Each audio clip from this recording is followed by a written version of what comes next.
വിദ്യ international charitable ട്രസ്റ്റിന്റെ silver jubilee ആഘോഷങ്ങൾക്ക് തുടക്കമായി. സിൽവർ ജൂബിലി ആഘോഷം സ്ഥാപക ചെയർമാൻ മുരളീധരൻ കെ ഉദ്ഘാടനം ചെയ്തു. ശ്രീനാരായണ ഗുരുദേവന്റെ സന്ദേശങ്ങളിൽ നിന്നുള്ള പ്രചോദനം ഉൾക്കൊണ്ട് രൂപം കൊടുത്ത പ്രവാസികളുടെ കൂട്ടായ്മയായ വിദ്യ ഇന്റർനാഷണൽ ചാരിറ്റബിൾ ട്രസ്റ്റിന്റെ നിസ്വാർത്ഥ സേവനത്തിന്റെയും വിജ്ഞാന പ്രകാശത്തിന്റെയും 25 വർഷങ്ങൾ പൂർത്തിയാക്കി.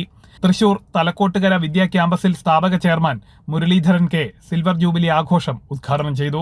നമ്മുടെ സമൂഹത്തിന്റെ ആ കാലത്ത് അനിവാര്യമായ ആവശ്യകതയിൽ നിന്ന് ജന്മമെടുത്ത ഒരു സ്വപ്നമായിരുന്നു വിദ്യ.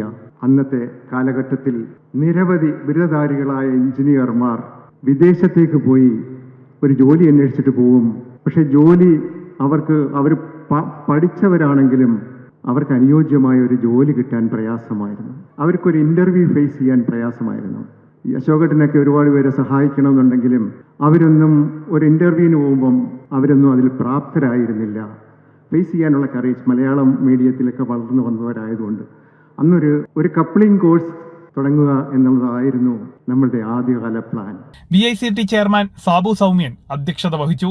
ചടങ്ങിൽ ട്രസ്റ്റികളും വിശിഷ്ടാതിഥികളും കുടുംബാംഗങ്ങളും പങ്കെടുത്തു.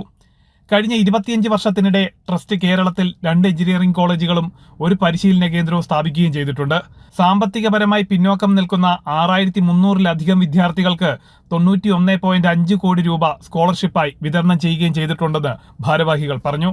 ട്രസ്റ്റിന്റെ 25 വർഷത്തെ സേവനയാത്രയും വളർച്ചയും നേട്ടങ്ങളും സമഗ്രമായി പ്രതിപാദിക്കുന്ന വിദ്യാചരിത്രത്തിന്റെ പ്രകാശനം അശോകൻ PK ചെയർമാൻ സാബു സൗമ്യന് നൽകി നിർവഹിച്ചു. ജനം, തൃശൂർ.